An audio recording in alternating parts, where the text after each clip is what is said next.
1962 Impala Restoration, Part 13. Hey, be sure and hit that like and subscribe, and then check out our merchandise store. Click on the link in the description.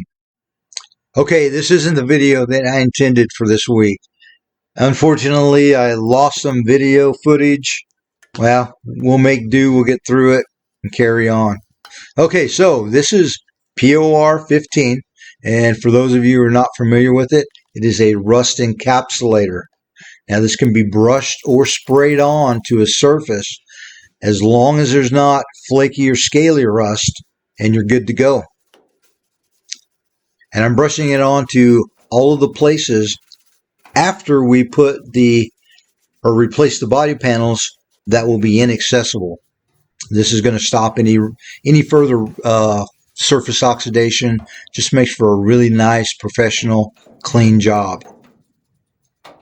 Now, some of the files that I lost, well, it was installing these inner fender wells. But before I removed the old inner fender wells, this is a bracket that was low on it. I drilled a couple of locating holes, cut out around it. Now we can put it in the correct position when we go back with it.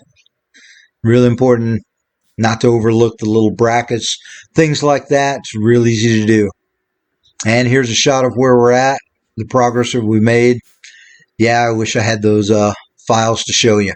Hey, we'll make it up on the next 64 Impala project.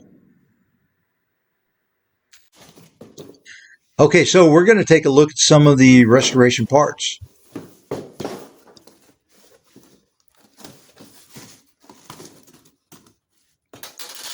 Now, most of these parts came in an EDP coat finish. Really nice, durable. If you have the opportunity, if you're purchasing panels, specify that. Because sometimes they come in raw steel, sometimes they come in weld-through primer.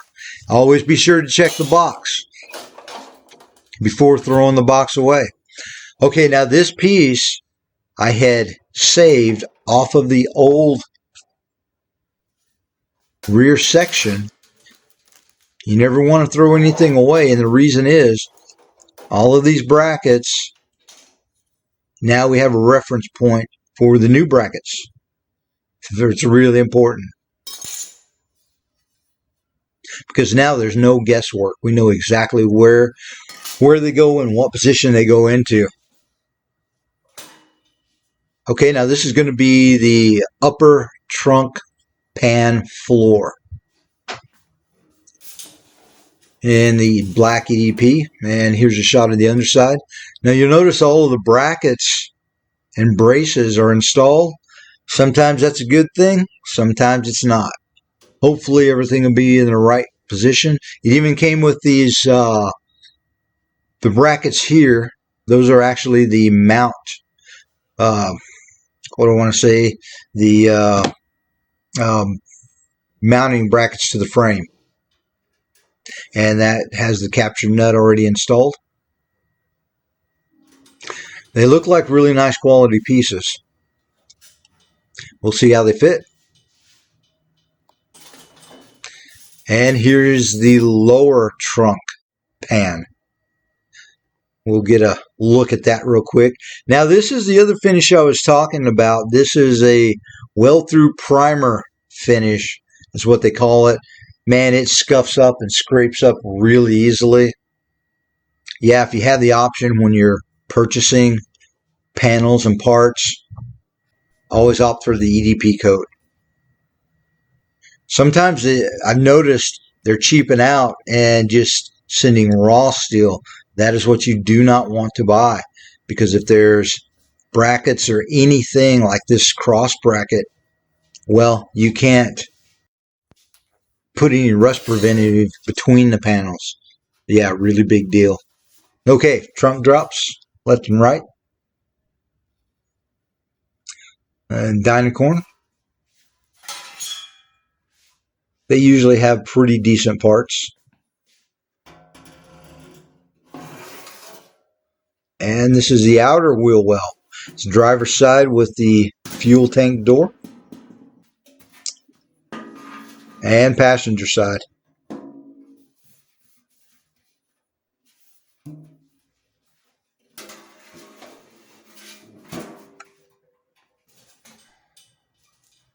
And fenders. We have the left and right. I'm just going to show you one.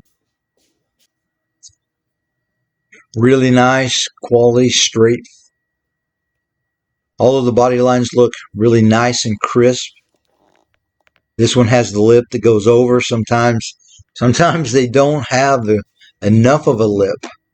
And even the bottom stamping looks to be really nice. Crisp body line, straight. So far, it looks like everything's going our way. Sometimes, even though you buy new parts, even name brand parts, whatever that means, they may not be high quality. Like sometimes in this area, they'll just terminate and not give you a good, clean, crisp end. Looks like we got lucky on this one. Okay, now these are the inner quarter panels, and these have been mocked into place, and I've attached the jamb already. So we'll be installing these also.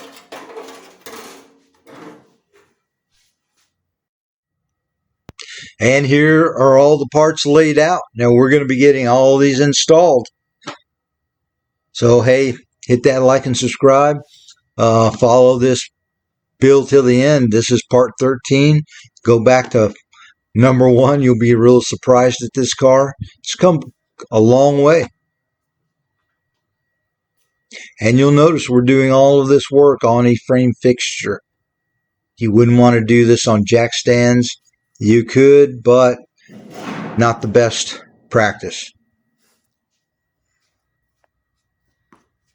There it is. Hey, stay tuned for part 14. We're going to start getting these parts installed. As always, thanks for watching.